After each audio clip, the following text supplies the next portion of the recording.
all this, we do it without increasing inflation, without increasing the deficit.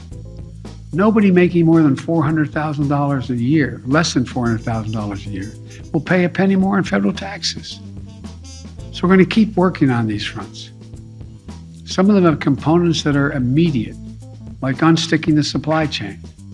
Some will show their benefits over time, like investments in infrastructure. But all will help America's families.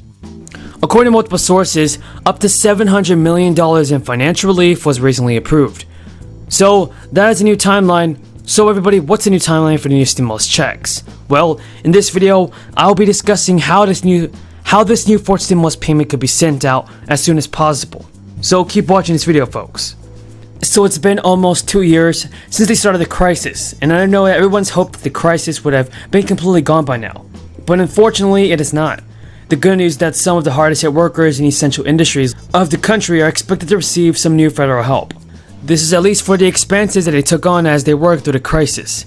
And I'm really happy to see that Congress is actually taking action for Americans that have been negatively impacted by the crisis. Millions of Americans have had to use money of their own, and money out of their own pockets to pay for employment essentials like masks and childcare. So it's great to see that the government is finally ready to provide Americans with more financial aid. It has been confirmed that up to $700 million in financial relief has been approved by Congress. This money will go out to Americans in the form of a stimulus check, and applications are going to be accepted very soon. People that qualify will have the chance to receive stimulus money that can be used to cover household expenses or to even pay down debt. Everyone, these checks are thanks to the new Farm and Food Workers Program. The new relief program will provide farm and meatpacking plant workers with new stimulus payments.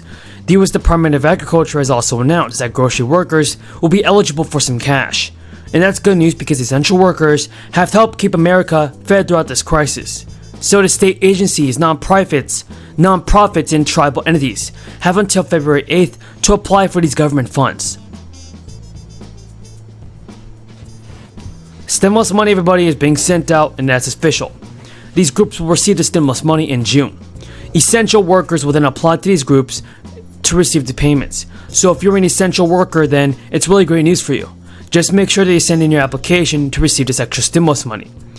It has been reported that farm workers and meat packers are entitled up to $600 per person for the crisis and healthy and safety related costs. This is all including personal protective equipment, childcare expenses, and expenses related to testing. So about $20 million of the $700 million pool of available stimulus money will be set aside for grocery store employees. But the amount individuals in the industry will receive is not yet known. When it comes to applying in 2021, workers must show proof of employment and provide self-certification of their crisis-related expenses. Overall, this is very good news. The $1,400 stimulus check that President Biden passed last year definitely did not last long for millions of Americans. That's why it is completely necessary for Congress to provide more stimulus money to Americans. In fact, it is ridiculous that it is taking the government so long to pass more relief. Polls and surveys have shown that 65% of Americans do support recurring stimulus checks. With Chuck Schumer, the new changes to the Senate, we could definitely see a lot of more developments on the next stimulus bills. And the next stimulus package it is. Schumer promised that he will force a vote by January 17th, and that's only a few weeks away. The vote will be on changing the Senate's rules if Republicans try to block that voting rights legislation once again from passing through the Senate. Republicans have used a 60-vote legislative filibuster to block voting rights and election reform bills over the past year. Lawmakers have argued that they are a federal overreach. But Schumer, in a separate letter to the caucus last month, vowed to bring up voting legislation to force a debate on changing the filibuster. What are your thoughts on Chuck Schumer, folks? Tell me in the comments down below. And if you have any more questions about this, then leave. It's urgent we get moving on all of it without delay. Because at this moment, as a country, we face an important choice. Do we take the steps to create an economy with strong, sustainable growth, higher wages, and more opportunities for all Americans? Or do we settle for an economy that wasn't working for our middle class even before the pandemic began? An economy that delivered sluggish growth, stagnant wages, limited opportunities. I'm not an economist, but I've been doing this a long time. But here's the way to look at it. If car prices are too high right now, there are two solutions. You increase the supply of cars by making more of them, or you reduce demand for cars by making Americans poorer. That's the choice. Believe it or not, there's a lot of people in the second camp. You hear them complain that wages are rising too fast among very middle class and working class people who have endured decades of stalled incomes. Their view of the economy says the only solution to our current future challenges is to make the working families that are the backbone of our country poor or keep them in the state they're in. It's a pessimistic vision, and I reject it. I reject the idea that we should somehow punish people because they finally have a little more breathing room. America doesn't need to settle for less.